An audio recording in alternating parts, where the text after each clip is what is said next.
La chronique bourse, la quotidienne Zone Bourse, Anthony Bondin.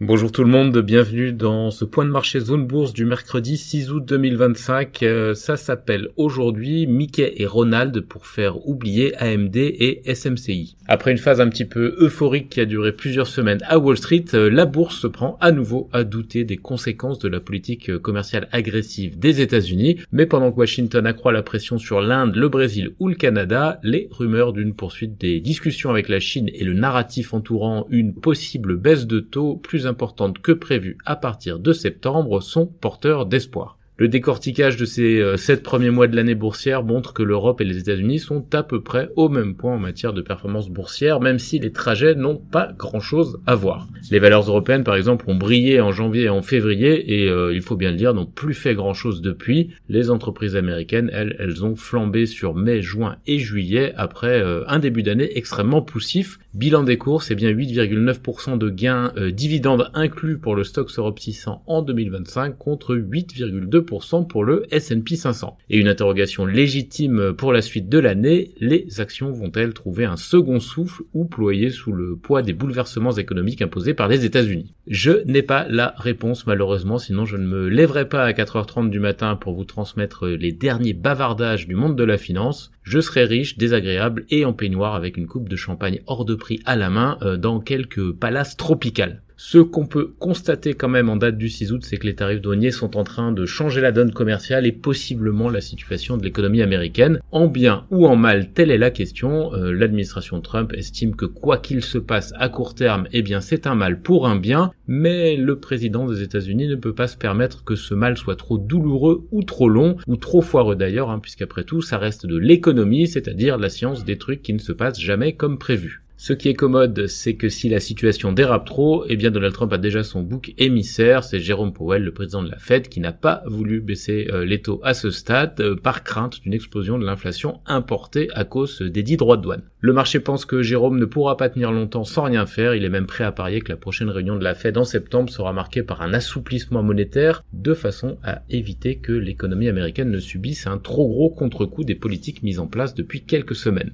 En date du 6 août, on peut aussi constater que les résultats d'entreprise reçoivent un accueil mitigé en bourse. Hier soir après la clôture, les petits soldats de l'IA ont souffert, AMD et surtout Super Micro Computer ont été sabrés après des performances jugées décevantes. Plus tôt dans la journée, un autre acteur de l'IA, Palantir, avait lui au contraire brillé, mais sans pouvoir empêcher le sentiment négatif de s'imposer à Wall Street, surtout parmi les valeurs technologiques, on a terminé à moins 0,7% sur le Nasdaq 100. Pendant ce temps, le S&P 500 a lui rendu 0,5%, effaçant une partie du rebond de la veille. Alors quel que soit leur sens, les réactions aux publications sont souvent violentes comme on avait déjà pu le constater lors des récentes campagnes de résultats trimestriels. La volatilité est exacerbée par les épées de Damoclès suspendues ça et là par Donald Trump, qu'elles soient contre des pays ou d'ailleurs contre des secteurs. Et à ce titre, les labos pharma sont toujours dans l'œil du cyclone puisque le président américain continue à brandir la menace d'une punition généralisée. Son objectif, c'est de faire chuter le prix du médicament aux États-Unis. Il est vrai que les patients là-bas payent leur traitement beaucoup plus cher qu'ailleurs dans le monde. Et pour parvenir à ces fins, il alterne entre des pressions directes sur les industriels et la menace de droits de douane dissuasifs, 250% étant le dernier chiffre en date. Dans une moindre mesure, on a aussi le secteur des semi-conducteurs qui est confronté à un niveau élevé d'incertitude à cause d'une certaine schizophrénie politique vis-à-vis des exportations vers la Chine qui sont tantôt interdites, tantôt régulées et tantôt relancées. C'est d'ailleurs ce qu'ont illustré hier soir les chiffres d'AMD. Le groupe est incapable de chiffrer ses revenus futurs en provenance de Chine. Il va être encore question de résultats aujourd'hui, notamment du côté de la frange traditionnelle des entreprises américaines via le trio Costco, Walt Disney et McDonald's. L'Europe, elle, n'est pas en reste avec les financières comme Generali et Commerzbank, la star déchue de la santé Novo Nordisk et quelques entreprises emblématiques comme les allemandes Siemens Energy ou Beiersdorf. Côté nouvelle économie, aux États-Unis, on aura aussi Uber,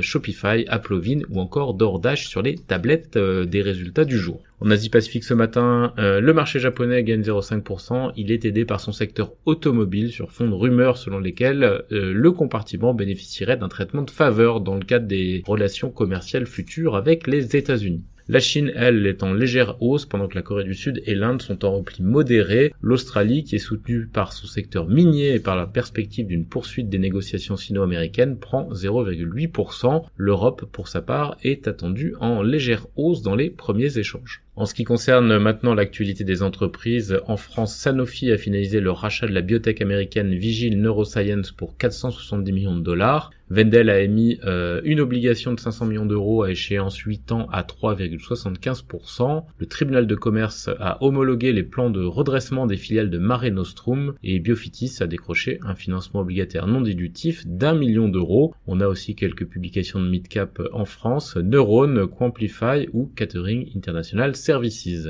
Dans le reste de l'Europe, pas mal de chiffres de résultats d'entreprise, notamment donc ceux de Novo Nordisk, Siemens Energy, Commerzbank, Fresenius SE, ABN AMRO, Vonovia, Zalando, Ipsomed, Ascom ou encore QT Group ce matin. Novo Nordisk qui étend par ailleurs ses poursuites judiciaires contre les fabricants de composés amaigrissants aux États-Unis et par ailleurs Tomra Systems acquiert la totalité de Tomra Collection en Australie. Parmi les autres chiffres attendus aujourd'hui, Coca-Cola Euro-Pacific Partners, Ahold Delhaize, Sampo, Amrise, Bayer, Legal & General ou encore Coca-Cola Hellenic. En Amérique du Nord, on a quelques valeurs qui étaient en hausse marquée hors séance après les trimestriels hier soir. C'est le cas d'Arista Networks plus 13%, de Match Group plus 7% et de Teradata plus 4,7%. En revanche, j'en ai déjà parlé, ça s'est plutôt mal passé pour Super Microcomputer moins 16%, Snap moins 15%, Mosaic moins 7% et AMD moins 6,3% hors séance. Tesla et Elon Musk sont poursuivis par des actionnaires pour la dangerosité supposée